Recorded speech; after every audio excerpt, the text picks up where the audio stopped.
Wangeela Yohaannis boqonnaa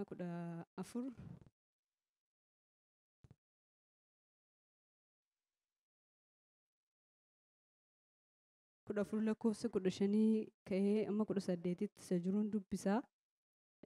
Kutaatti aanuma Rooman dubbisuuf ka'uun isinitti hima. Yoo jaalala Waaqayyoo ta'e ganama kanaa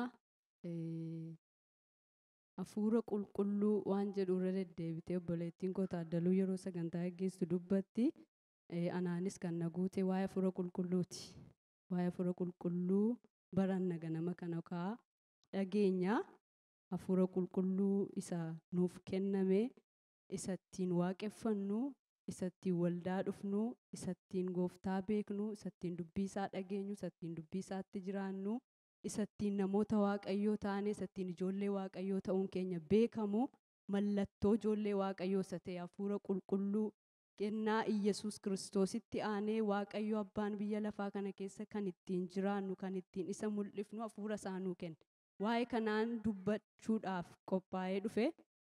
Ana caalaa ammoo hafuurri qulqulluun qophaa'eera. Namni qophaa'ee dhufe yoo jiraate Waaqayyo ganama kanaa waan nu hidhachiisu qaba. Ameen. Humna hafuura qulqulluu jedheen dubbachuudhaaf jedha. Kaanee dubbii Waaqayyoo dubbifanna xinnoo isheen teessu waan ta'eef. Baafattaniitu jedhee yaada wal faana yoo dubbifne gaariidha. Yesuus hafuura qulqulluu abdachiisuu isaa jedha. Yesuus itti fufee isin yoo na jaallattan abboommota koo hin eegduu, ani abbaanan kadhadhaa. Inni bara baraan isin bira haa jiraatuuf kan biraa kan isiniif dubbatu isiniif in kenna. Inni isiniif dubbatu kun hafuura dhugaati. Biyyi lafaa waan isa hin argineef isa hin beekneefis isa fudhachuu hin danda'u. Isin garuu inni isinii wajjin waan turuuf, isin keessas waan jiraatuuf isa beekuuf jirtu. Ani kophaatti isin hin dhiisu, gara keessan nan dhufa. Yeroo gabaabduu booddee isuma irrattan dhaaba. Ani kophaatti isin hin dhiisu, gara keessan nan dhufa. Hojii ergamootaa boqonnaa 1 lakkoofsa 8 dubbifna. 1 lakkoofsa 8. Isin garuu hafuurri qulqulluu yommuu isin irra bu'u humna hin godhattu. Yerusaalemitti, Yihuudaa hundumaatti, Samaariyaatti hamma handaara lafaatti dhuga baatuu koo hin taatu. Isaaniin jedhee dubbii kana dubbatees utuma isaan ilaalanii gara Waaqaatti ol fudhatamee duumessi isa simatee ija isaanii duraas dhoksee. Xinnoo ishee achi deebi'ee waa'ee hafuura qulqulluu dubbadheeni waan hafuurri qulqulluun jabeessee keessa koo kaa'ee hafuurri qulqulluun akka hojjetu hin barbaannaa. Hafuurri qulqulluun akka inni mul'atu hin barbaannaa.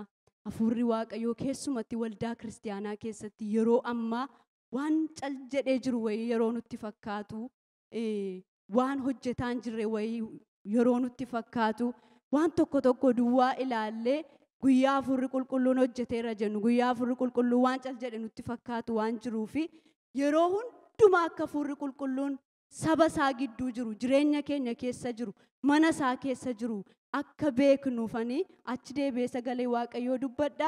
Garuu hafuurri qulqulluun caalchisee akka inni akka gaariitti hojjetuuf sabi Waaqayyoo maal gochuu qabaa? Namni Kiristoositti amane tokko maal gochuu qaba? Amanaan tokko maal gochuu qaba? Tajaajilaan tokko maal gochuu qaba? Isa jedhu akka barumsa suuta jedhee dubbachuu yaada. Yesuus Kiristoos hojii isaa utuu hin jalqabin dura maal ta'ee dhufee harka Yohaannis cuuphaatiin cuuphame utuu inni kadhataa jiru hafuurri qulqulluun akka gugeetti bifa gugeetiin dhufee maal ta'edha? Irra buufateedha. Hafuura qulqulluu sana booddee gooftaan keenya Yesuus Kiristoos gara lafa onaatti geggeeffamee jedha. Gara lafa onaa dhaqee halkan 40 guyyaa 40 achi ture. Achitti immoo yeroo inni seexanaan qorame argina. Qoramsa seexanaa sanas achitti moo'ee guyyaa 40 sana geggeessaa hafuura qulqulluutiin lafa onaa keessa ture. Yeroo as deebi'u gooftaan keenya Yesuus Kiristoos hojii isaa jalqabee jedha. Wangeela Luqaas boqonnaa 2 lakkoofsa 1 kaatanettanii yoo dubbiftanii cuuphamuusaa argitu, boqonnaa 4 lakkoofsa 1 kaatan argitan immoo lafa onaa dhaquusaa argitu. Lafa onaati addeebi'ee immoo yeroonni hojii gurguddaa isa dhufeef hojjechuu jalqabe argitu.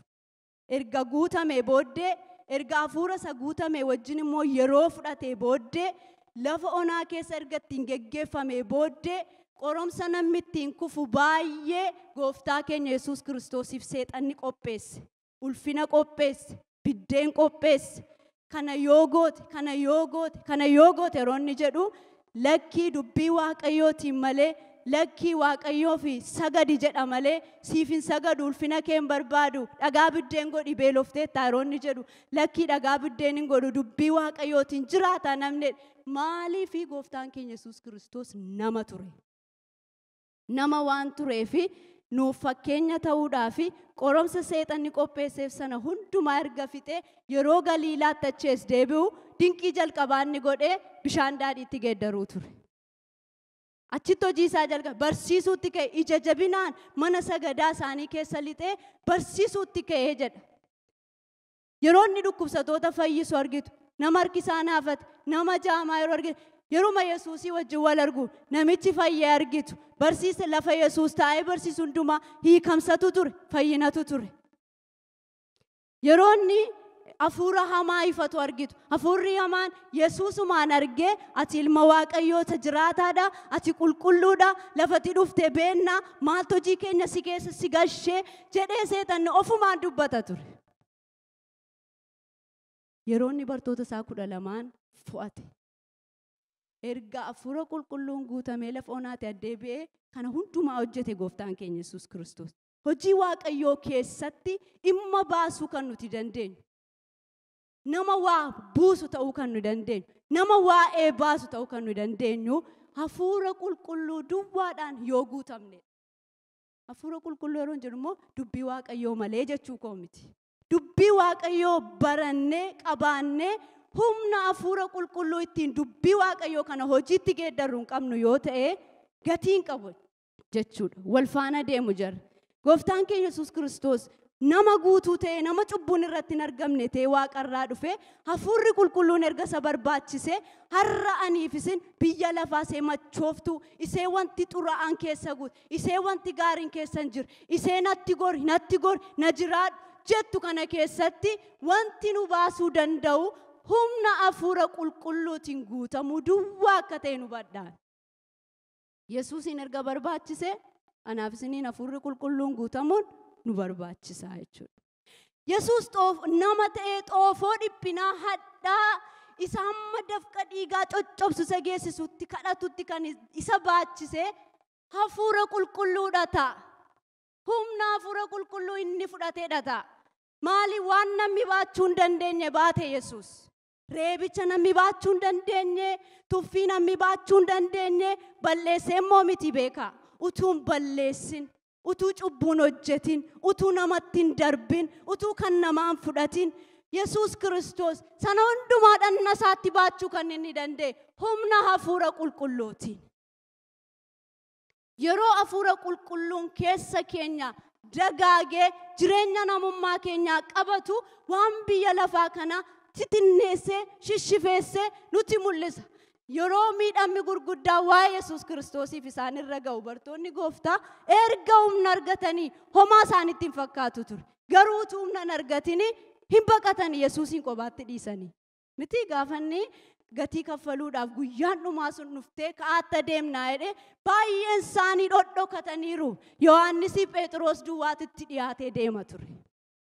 Kanaaf gooftaan keenya Yesuus Kiristoos yeroo deemuudhaaf ka'u Wangeela Yohaannis keessatti baay'isee dhimma hafuura qulqulluu nu caafamee jira. Achi keessatti baay'istanii argitu Wangeela Yohaannis boqonnaa 14:15 amma 22 achuma 15 Wangeela Yohaannis 15:26 kaatanii Wangeela Yohaannis 16:5 kaatanii Wangeela Yohaannisiin 7 kaatanii yoo laaltan waa'ee hafuura qulqulluu dubbate Yesuus. Ani gaamma nan deema. Durii bartoonni yoo beela'an yaadda'anii hin beekan. Yoo waan fedhe ta'e sodaatanii hin beekan. Yoo warri Fariisotaa dhufanii gaaffii kaasan sodaatanii hin beekan. Maaliif Yesuustu deebisa ture? Yesuustu dubbata ture. Yesuustu wajjin jira ture. Gaafa deemuuf ka'u garuu kophaatti isin hin dhiisu. Kan isiniif dubbatuun isinii ergaa. Yoon deeme isinii wayyaadhe Yesuus. Kutaan margammaa ol faana dubbifne kophaatti isin hin dhiisu gara keessanan dhufa. Hafuurri dhugaa kun yeroo dhufu isiniif isin dubbata anaaf dhugaa ba'a jedhe. Kaan Waaqayyo haa eebbifamu. Hafuura isiniif dubbatu abbaa biraa isiniif hin ergaa. Hafuurri dhugaan abbaa biraa ba'ee yommuu dhufu anaaf dhugaa ba'a jedhe Yesuus. Geela Yohaannis 15:26 akkaatan yoo dubbiftan isiniin immoo dhuga baatuu koo isin godhaa jedhe. Hafuurri qulqulluu waan dhufuuf kan biraa tokko iyyuu hin qabu. Nagada dhufuuf tokko iyyuu hin qabu. Dhimma dhufuuf tokko iyyuu hin qabu. Yeroo dhufee nurra buufatu waa'ee Yesuus Kiristoos akka dubbannu duwwaadhaaf dhufa. Waa'ee isaa duwwaa akka dhugaa baanu duwwaadhaaf dhufa. Kanaafitu waa'ee koo dhugaa ba'uu kan isin dandeessisu hafuura qulqulluun isinii ergaa. Hafuura dhugaa jedhaan hafuurri dhugaan taanis jira jechuudha. Hafuura qulqulluudhaan hafuura dhugaa'edha. Akkuma hafuurri qulqulluun jiru hafuurri xuraa'aan jira lakan. Namni jaallatus jibbus yookaan hafuura qulqulluu wajjin jira yookaan hafuura xuraa'aa wajjin jira. Nuyi warri Kiristoositti amanne garuu gaafa Yesuus Kiristoosiin amanne gooftaa keenya godhanne kaane hafuura qulqulluudhaan mallatteeffamtaniitu jedha. Kana beektu? Hafuura qulqulluu qabdu? Jira hafuurri qulqulluun isin keessa? Qaba jedhame. Hafuura qulqulluudhaan har'an guutamaayi waa'ee hafuura qulqulluudhaan amanaa haaraadhaayi maaliif baranna maaliif barbaachisa jechuu dandeessu. Kun amma gooftaan keenya Yesuus Kiristoos deebi'ee dhufutti wanti nu ittiin dhugaa baanu, wanti nu ittiin jiraannu, wanti nu ittiin jajjabaannu, wanti nu ittiin kadhannu, wanti nu ittiin gara isa fannifame gara Yesuus Kiristoos iji keenya ilaaluu danda'u hafuura qulqulluu duwwaadha. Mee wal faana hafuura qulqulluu jedhame. Hafuura qulqulluu jedhame. Hafuura qulqulluu mee nama taatanii wayyaa qulqulluu mana qulqulluu maal keessumatti dubartoonni waan qulqulluu of qulqulleessuu jaallattu. Waaqayyo inni qulqulluun kuni anaaf isin keessa mana isaa godhate iddoo buufata isaa godhate nu keessa taa'u jaallate. Nu keessa hafuura qulqulluutu jira. Hafuurri qulqulluun jiru humna godhatee hojjechuu kan danda'u nyaata barbaada. Hafuurri qulqulluun akkuma dhanni keenya biddeena barbaadu nyaata nyaatu yoo ta'e coolligu dadhabu bullaa'u hafuurri qulqulluun dubbii Waaqayyoon qabu yoo ta'e kadhatan qabu yoo ta'e waan dubbii Waaqayyoo jedhu kanaan yeroo yerootti beelaan baafnu yoo ta'e dheebuun baafnu yoo ta'e hafuurri qulqulluun nu keessaa hin dadhaba. Isatu dadhaba ta'eetu hin taane akka waan hojjennee ta'ee nu keessa ta'a. Amma inni akka ka'u barbaada Waaqayyo.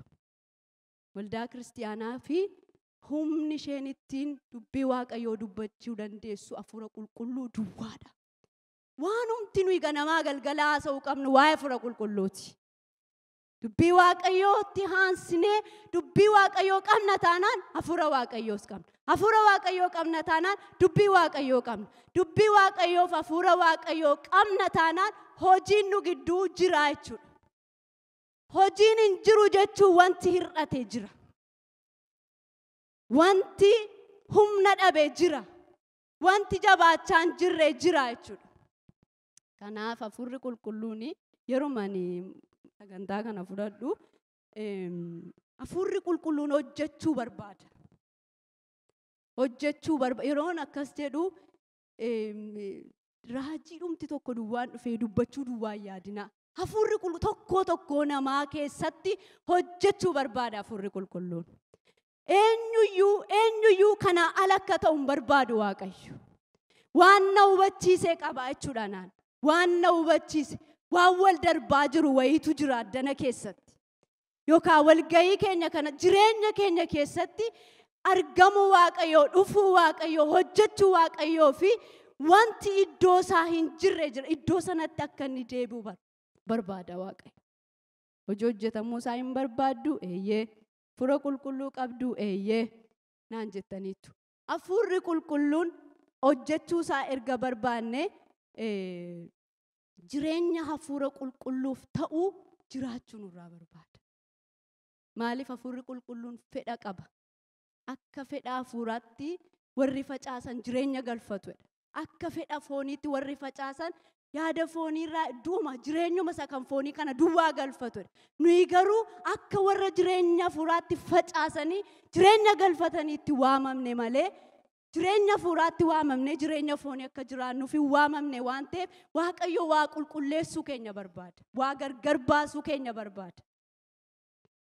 Gooftaan keenya Yesuus Kiristoos in abdachiise hin dhufe hafuurri qulqulluun beektu mini hojii ergamootaa boqonnaa 2 lakkoofsa 1 kaatanii olaaltanii hafuurri qulqulluun iddoo isaa walitti qabamanii jiranitti dhufeedha.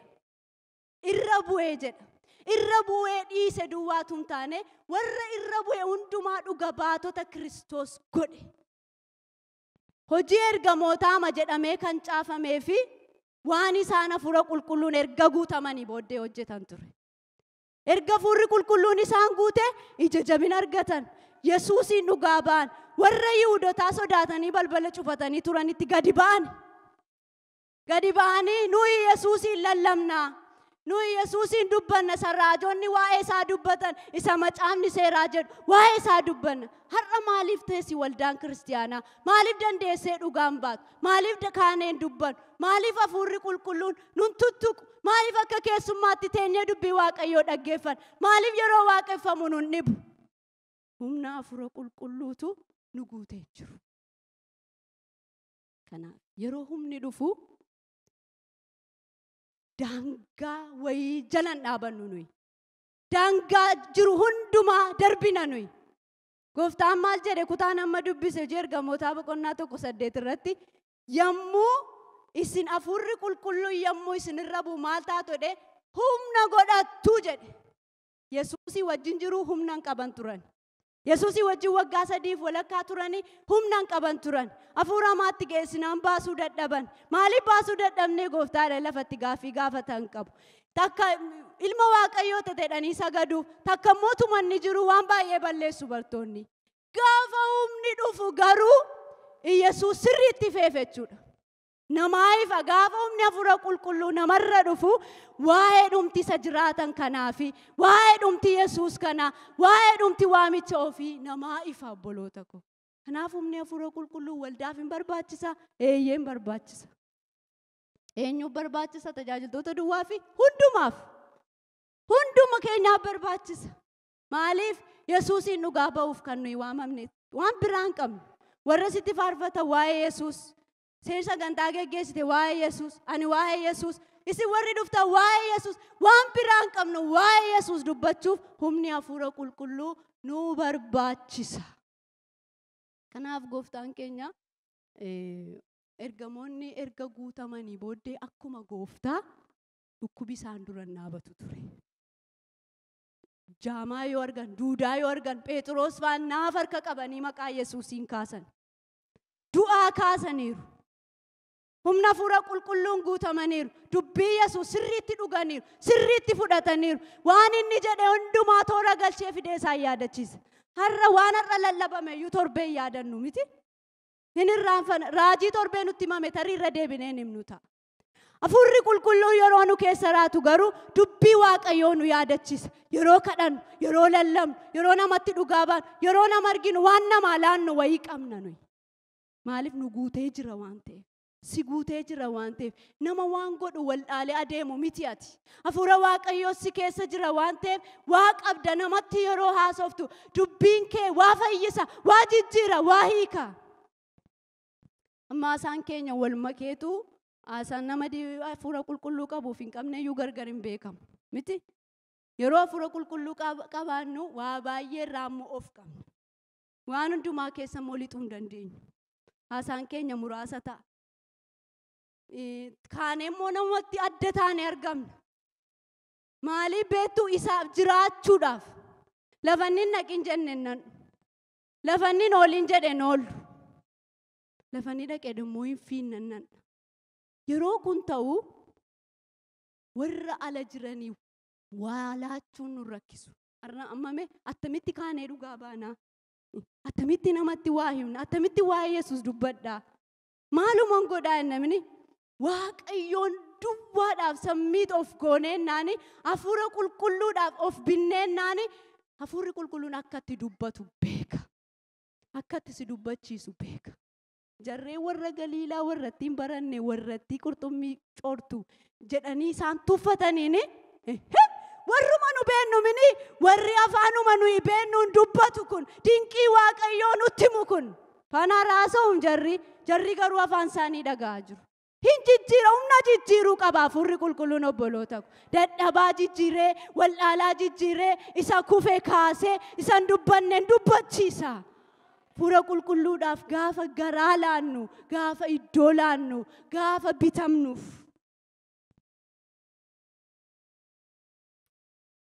Kanaaf bu'aa buusanii bartoonni erga hafuura qulqulluu fudhatanii dhimma baasan. Hafuura qulqulluu fudhanne kan akka fudhanne kan nu mirkaneessu kutaama beekuu yoo barbaadan isinii dubbisu.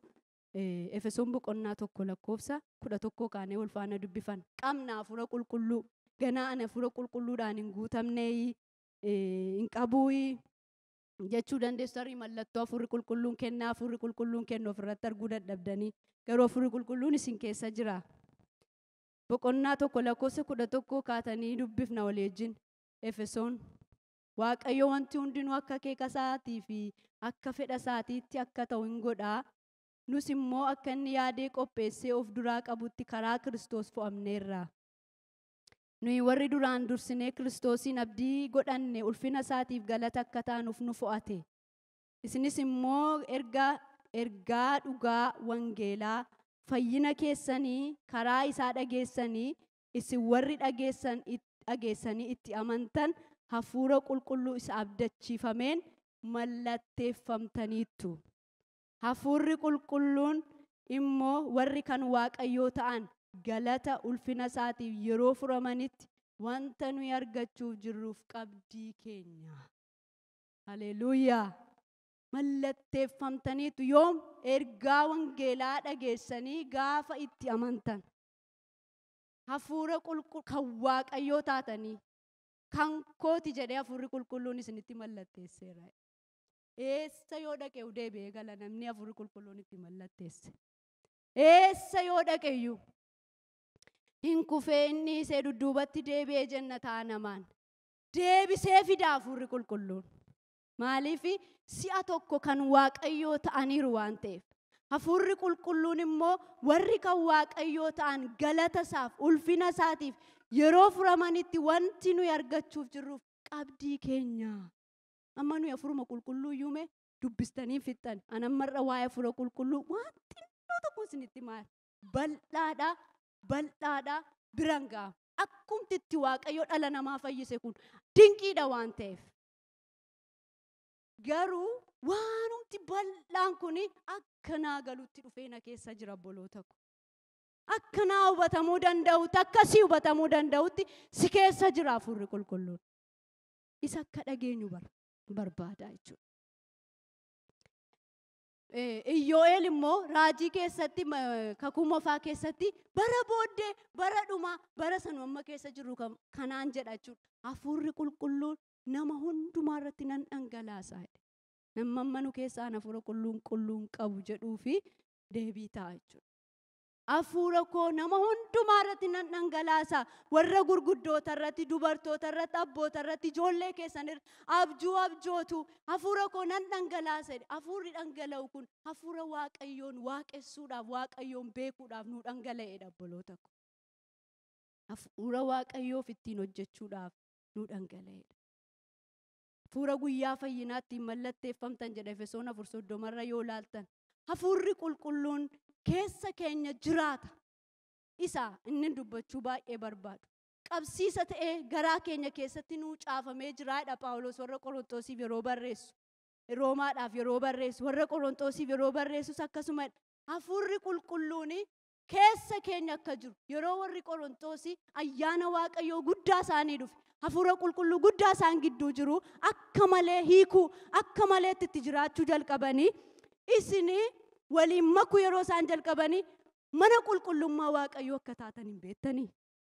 Hafuurri qulqulluun isin keessa buufatee jira. Waan gootan kan isinitti agarsiisu, waan hojjetan kan isinitti agarsiisu, waanuma argitan keessa akka illinne kan isin godhu maal keessa buufateera?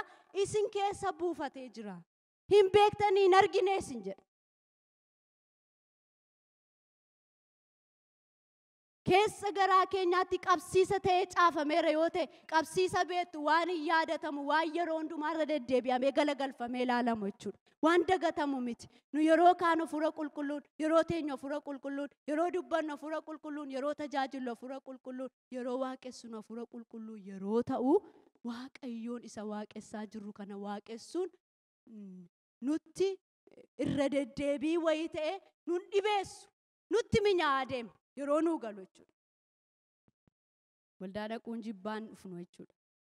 Qabdii nu keessa jira, qabsiisan nu keessa jira, mallattootu nurra jira. Erga Yesuus Kiristoosiin fudhanne garaa keenya keessa jira. Hafuurri qulqulluun immoo ija qaba. Yeroo nu keessa jiraatu ija bakka nu keessa jiru kan ittiin beeku. Galaatiyaa 5:22 kaatanii yoo ilaaltanii ija hojii hafuuraa.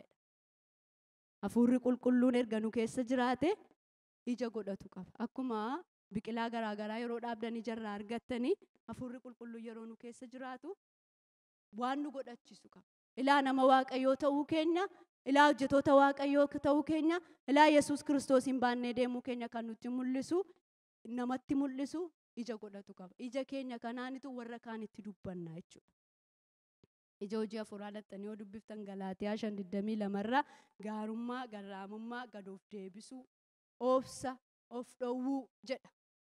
Waan baay'eesaa kan nuun itti akka malee gargaaramnuufi hafuurri qulqulluun nu keessa jiru waanuma nu keessa jiru keessatti waan walii galee nutti fakkaata. Waliin galunni adda addaa akkaataan itti kanaafitu akka fedha hafuuriitti tun taane akka fedha hafuuraatti deddeebi'aadha. Hafuuraan geggeeffamaadha. Hafuuraan geggeeffamuun nuu kennamee jira malee akka fedha fooniitti akka nuyi geggeeffamnuuf nuu kennamee jiru. Hafuurri qulqulluun hojjechuudhaa fi waldaa keessatti maal barbaada? Waan sadiin isinitti maganama kana. Tokkummaa barbaada. Fixuufan. Tokkummaa barbaada. Hafuurri qulqulluun hojjechuudhaaf. Qabduu hafuura qulqulluu eeyyee. Mallatteeffamneerraa eeyyee. Kennaa hafuurri qulqulluun kennu yommuu qabna hundi keenya. Hafuurri qulqulluun kennaa jedha. Kennaa inni kennu hundumti keenya qabna. Inni kaan hin barsiisaa, inni kaan hin lallabaa, inni kaan hin faarfataa, inni kaan ogummaadhaan dubbata, inni kaan beekumsaan dubbata, inni kaan hin kadhata, inni kaan afaan haaraa dubbata, inni kaan isa hiika, inni kaan mul'ata argaa, inni kaan raajii hima. Hundumti keenya kennaa garaagaraa isa hafuurri qulqulluun kennu qabna. Mee kennaa qaba jedhame? Adaraa Waaqayyoo kennaa qaba jedha. Yoo waldaatti akka koo baatanii lallabuu baattanuu kennaa qabdu. Kennaan nu keessa jira. Namaa ho'uun kennaadha. Nama gargaaruun kennaadha. Namaa kadhachuun kennaadha. Ba'aan namaa namatti dhaga'amuun kennaadha. Nama simachuun kennaadha. Waan tokko tokkoon qabnu kanaa tokkummaatti yeroo finnu nu gidduutti hojii hojjeta. Kophaa isaa homaa gochuu hin danda'u. Kophaa namaan mul'ata yoon argee kophaa koo manaan godhu. Yoon dhufee isinitti hime malee. Faarfannaa yoo barreessite obboleettiin koo yoo fiddee nuu faarfatte malee isheenuma harkataa jechuudha. Waan isin hirka jiru tokkummaa amantootaa, tokkummaa obbolootaa gidduutti yeroo dhufu hafuurri qulqulluun siluma isaa yeroo kennaa kennu waldaaf kennaadha. Sabaaf kenna, namaaf kenna. Malee mana ana duwwaadhaaf hin laanne hafuurri qulqulluun. Erga namaaf kennatee tokkummaa qabaachuu. Dhugaan isiniin jedhaa yeruma mata duree kana fudhadhu wantoota kana sadantu na keessa dhufu. Hafuurri qulqulluun akka hojjetuuf tokkummaa. Bartoonni mee tokkummaadhaan wal ga'anii paastariin jabeessee hojii ergamootaa boqonnaa tokko nu barsiiseera. Yeroo hafuurri qulqulluun isaan irra tokkummaa isaaniitiin wal ga'aniitu jiranii maal ta'e hafuurri qulqulluun irra dhufeedha. Jarri deebi'anii ammas tokkummaamaan sassaabamu. amantoonni baay'een kan walitti qabamanii tokkummaa warra hafuurri qulqulluun humna kenneef irra buufate kanaatiinitu nama baay'ee harkisan. Nama baay'ee harkisan. Guyyuma guyyaatti namni isaanitti dabalama. Hojiitu isaan gidduu jira. Lafa dhaqanitti hojii hojjetu hundumti isaanii. Nuun amma namootuma muraasa Phexros faatu nu caafame, Isxifaanos faa warra gatii kaffaleen nu caafame malee hojii ergamootaa sana keessatti gaafa ari'atamitti dhufee biyyoota adda addaa keessatti faffaca'an illee wangeela lafa dhaqanitti kan hime isaan. Warra iddoo adda addaatti faca'eetu humna qabu waan ta'eef lafa dhaqanitti waa'ee Yesuus Kiristoos isa jedhamu kana, isa namni du'eera jedhee dhiise kana, isa yeroo tokkoof ka'eeradhanii waa'ee isaa dubbatanii dhiisuuf ka'an kana lakki inni jiraataadha. Inni du'ee achitti namni du'aa ka'eera. Deebi'ee immoo hin dhufa. Isatti amanaa jireenya qabaattu jedhanii dubbachuu kan danda'anii warra gaafa tokkummaa sana keessa utuu jiranii hafuurri qulqulluun irra buufate. Toomaas mini kan gooftaan du'aa ka'uusaa shakke miti. Inni bartoota gidduun jiru tureetu gaafa inni bartoota gidduutti deebi'ee argamu Yesuus ammas deebi'ee isaanitti mul'ate. Tokkummaa sana gidduutti barbaadama Toomaas. Tokkummaa yeroo jiraatutu hafuurri qulqulluun humna hojjechuu qabaata. Nu keessa inni jiru kun. Maal godhanii ari'atamni isaanitti jabaate Phexrosiin, Yohaannisiin qabanii yeroo isaanii rakkisuutti ka'anii ergaan takkaa wal faana wal ga'anii ija jabina kadhatan jedha. Dhaqaa dubbisaa hojii ergamootaa keessa boqonnaa 2 keessa. Isa isaan hafuura qulqulluudhaan guutaman booddee wal ga'anii yeroo isaan ija jabina argachuudhaaf Yesuus Kiristoosiin dhugaa ba'uudhaaf kadhatan boqonnaa 23 kaatanii dubbiftanii yaa Waaqayyo ija jabina nuu kenni warra nu ari'an kana gidduutti jedhanii gaafa isaan ergaan takkaa kadhatanii si'a lammaffaa hafuurri qulqulluun maal ta'edha dhufee isaanirra buufatedha. Kanaaf humna ija jabina sana isaanii kenneeni Samaariyaa raasanii bartoonni gooftaa. Akkuma kana Phexrosiif tokkummaadhaan kadhatu turan. Phexros sababa Yesuus Kiristoosiin lallabeef qabamee mana hidhaatti galfame yeroo inni achi keessa jiru waldaan maal gooti turte walitti qabamanii kadhatu turan. Yeroo isaan tokkummaadhaan kana godhanii ergamaa isaa ergee Waaqayyo. Isa hidhamee jiru balbala mana hidhaa isa cuccufaa banee fuudhee ba'e Phexrosiin. Ni lammaffaanii. Nagaa barbaada hafuurri qulqulluun. Fagoon dhaqinaa jireenyuma dhuunfaa keessanii yeroo jejjeeqamuutti kaatanii attam kadhachuu hin dandeessu. Boqonnaan argattu. Nagaan baay'ee barbaachisa. Nagaa Waaqayyoo wajjin, nagaa ofii wajjin, nagaa nama wajjin jiraannu wajjin. Obboleessaa obboleettii wajjin nagaa dhabdee jirtu ta'e dandeesseen jilbeenfattu hafuura qulqulluu si keessa rataanaan. Haalattami. Bilbilee dhiifama gaafadheen kadhannaa kootti deebi'a. Yookaan argee nama sanatti taaseen kadhannaa kootti deebi'a. Kadhachuun naqu qaba. Tasuma kadhachuu hin dandeessan. Tasuma dandeessanii afaan tokko hin fuutan. Nishin jedhu hafuurri qulqulluu. Nagaan hin jiru taana. Hidhaa nagaatiin jedha. Hidhaa nagaatiin tokkummaa hafuura qulqulluutiin jedha. Efesoon 4:3 dhaqeen dubbisa. Akka nuu galutti. Efesoon boqonnaa 4 lakkoofsa 3.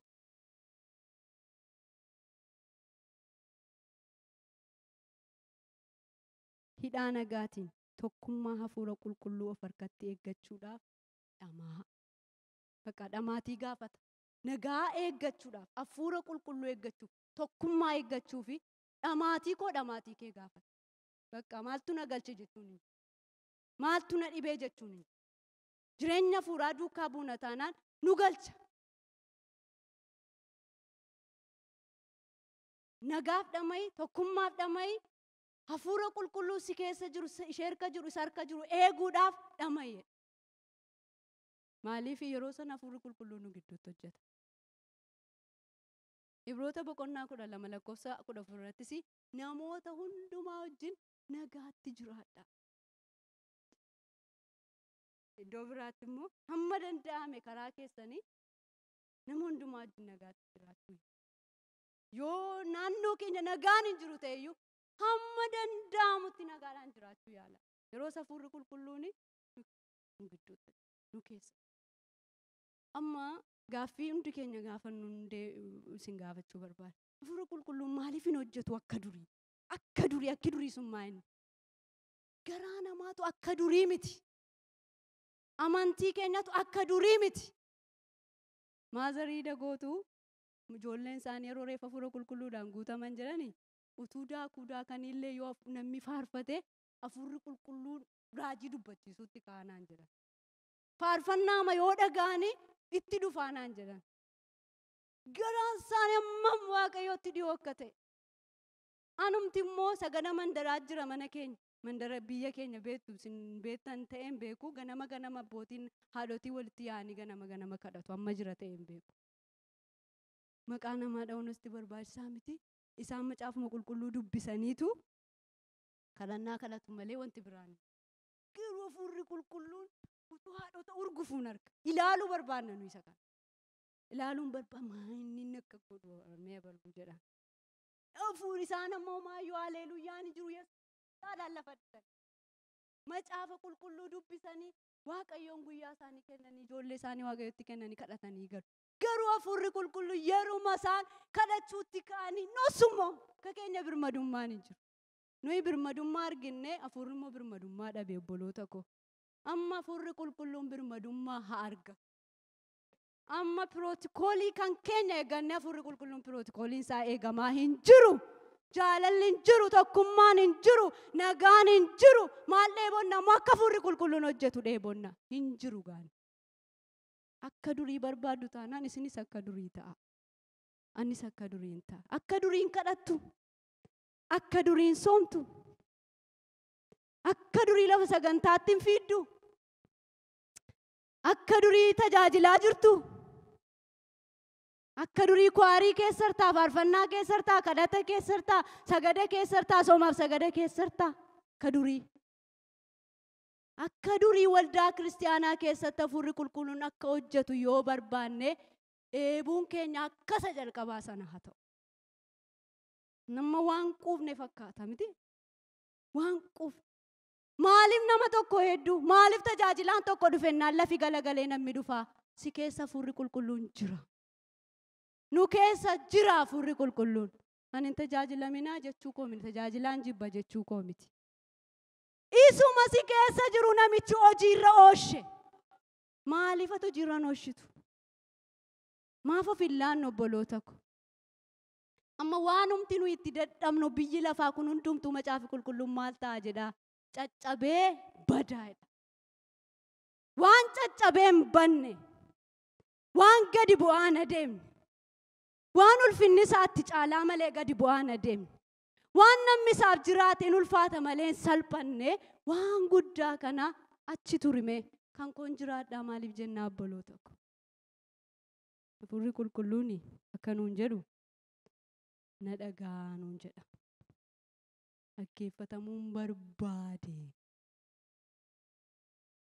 Yohaannis yeroo barsiisee barreesse mul'ata isaa namni gurra qabu isa hafuurri qulqulluun waldoota kiristaanaan jedhu maal haa ta'u? Haa dhaga'u. Maal jedha hafuurri qulqulluun waldaa kiristaanaatti?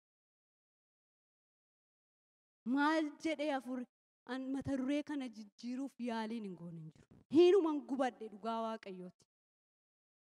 Maal amma eenyumaan hafuura qulqulluu barsiisaa? Garuu nama tokko argatu Waaqayyo.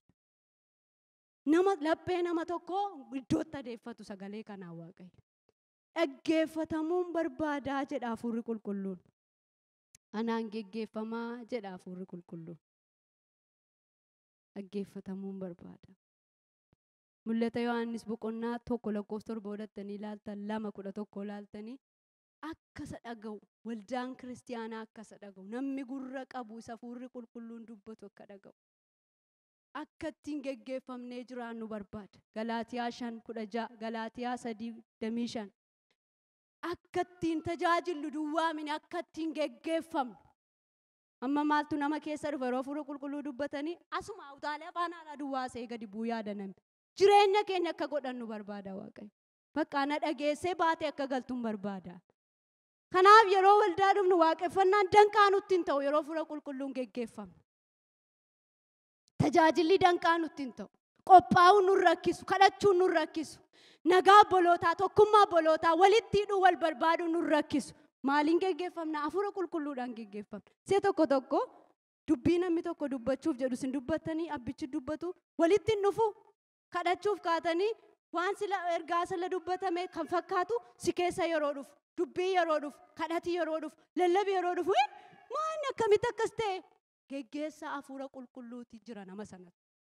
Kanaaf hafuurri qulqulluun garaagara hin deemu. Garaagara wayii hin deemu.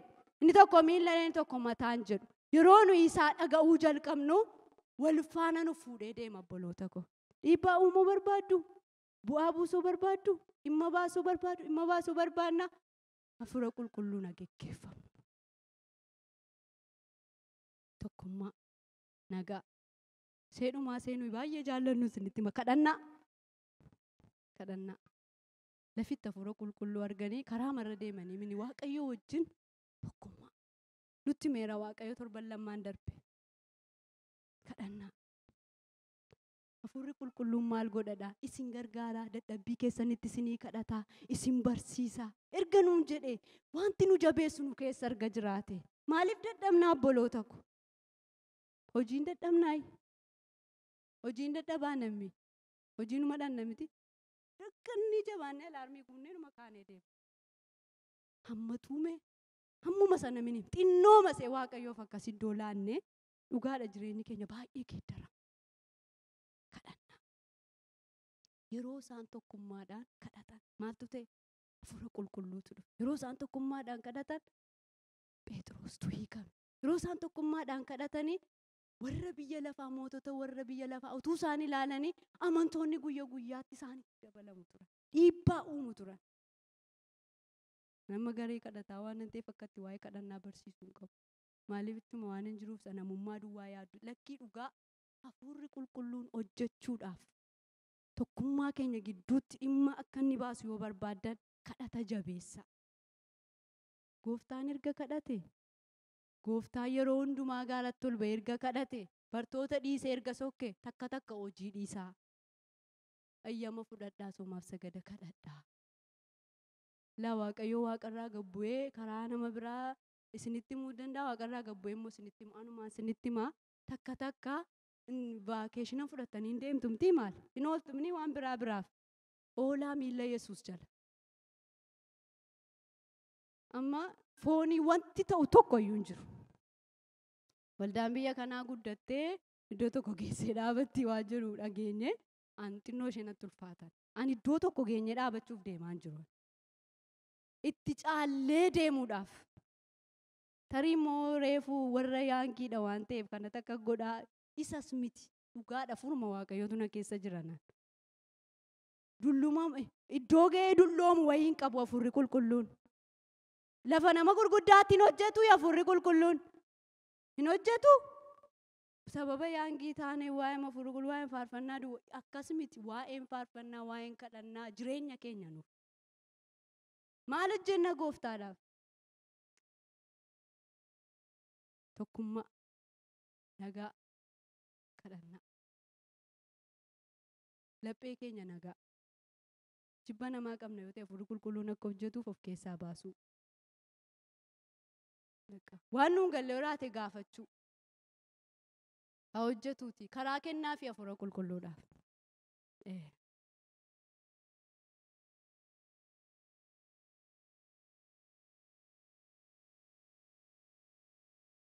Seenaa biraa isa lammaffaa keessattu isa kana dubbiseen dhaabaa. Seenaa biraa isa lammaffaa keessattu hafuurri qulqulluun tokkummaadhaan Yooshaafaax faatti lolli ka'e. Mo'aabotaa, Amoonotaa fi warra tulluu Se'eer jedhamantu wal ga'ee itti duuluuf ka'e. Innaan maal godhe beektu Yooshaafaax? Fuula Waaqayyoo dura jilbeenfateetu nuyi humna ittiin diinota keenya kana lollu hin qabnu jedhe. Garuu maal godhanii boqonnaa isa lammaffaa seenaa baraa boqonnaa 20 lakkoofsa 13 kanumaanan dhaabaa. Yommus Yihuudoonni hundinuu niitota isaaniif ijoollota isaanii akkasumas mucoolii isaanii wajjin balbala mana qulqullummaa fuula Waaqayyoo dura in ijaaju turan. Eenyu wajjini? Yihuudoonni hundinuu niitota isaanii, haadha manaa isaanii jechuudha, ijoollota isaanii, mucoolii eessa jaaju? Balbala mana qulqullummaa. Nuyi haadha manaa ergine abbaan manaa manattaaf. Haati manaatti abbaan manaa manattaaf. Takka takka dhugaan isiniin jedhaa tokkummaa eeguudhaa fi waanuma dhiiftan dhiisaa argama. Achi waan Waaqayyo hojjechuu barbaadu jira. Yeroo nu dhibu jira. Yeroo namni tokko hojii dhaqee abbaan tokko immoo iddoo ooluu hin dandeenye dhaqee abbaan tokko dhufu. Yeroo hundumaan godhinaa garuu. Yeroo hundumaan godhinaa. Maaltu itti dhufaa jira beektu? Gurmuu sadii lolli biyyi sadii walii galee itti dhufaa jira. Isaan kun rakkina arganii dhufan. Isumayyuu amma balaama wayibboo baaraa qottaa kana ta'u hin dhufan namni biyya kanaa. Miti? Hin dhufu namni. Balaama wayibboo ba'uuf jedhaa qottaadhani dhimma isaa miti. Kuni dhimma mootiiti. Maal isaan gashee amantoota? Maal isaan gashee? Mucoolii immoo maaltu gashee? Dhimma duulaatii bakka loltoota toora gasheen erguure. Akkasin kun sabi geggeessaa Waaqayyoo qabu akkasin godhu. Walgaanii balbala mana qulqullummaa dhaabatanii Waaqayyoo kana ilaaliidhani. Deebii Waaqayyoo deebisu ilaala. Utuu isaa walgaanii kana jechaa jiranii hafuurri qulqulluun nama tokkorra bu'ee jedha. Haleluuyaa. Dubbisaa. Na dubbisa ol kaasee sagalee koo. Gaafas hafuurri Waaqayyoo walgayicha keessatti sanyii Leewwii keessaa Yaa'izi'eel ilma Zakkaariyaasiif hin dhufee, Yahaazi'eel kun ilma Zakkaariyaas Benayaa, Yaa'il Mataaniyaa isa qomoo isaaf ture. Yaa'izi'eel sagalee isaa ol fudhatee, isin warri Yihuudaa fi warri Yerusaalem keessa jiraattan hundinuu ati yaa Yooshaafaax mootichaa mee dhaga'aa. Waaqayyoo lolli kun kan kooti malee kan keessa miti. Kanaafis isin loltoota baay'ee kana argitanii hin sodaatinaa. Hin nayinaa. Bor gadi bu'aatii isaan lolaa. Kunoo isaan karaa Siisirra ol ba'anii dhufu dhuma dachaa isa fuullee Yiru'eel lafa onaatti argamutti isaanitti hin baatu. Karaa argisiise. Karaa dhaqanii diina lolan. Maal jedhee hin sodaatinaa jedhe. Lolli kun kan eenyuuti jedhee kan kooti jedhe. Isa hojii keenya nu hojjetu Waaqayyoon lafa keenya maaliif qobaa hojjenna obboloota ko? Maaliif? Lola yoo ta'e lolee kammoo meeshaa tokko isaan hin barbaachifne isiniin loladhee hin lolee Waaqayyo. Jarri iddoo sadii walitti dhufte walumatti deebitee utuu dachaa keessatti hunkutu wal gotu argitu. Reeffa diina isaanii ilaalan maal godhan? Waaqayyoon gaafatan. Karaatti hima Waaqayyo. Waan godhanitti hima Waaqayyo. Nutti hima Waaqayyo irrayyuu waan godhu wallaale waan an ta'u wallaale hin jedhin. Isa kallattii sitti himu isa karaa sitti himu Yesuus Kiristoosiin hafuura qulqulluu dubbii isaa baattee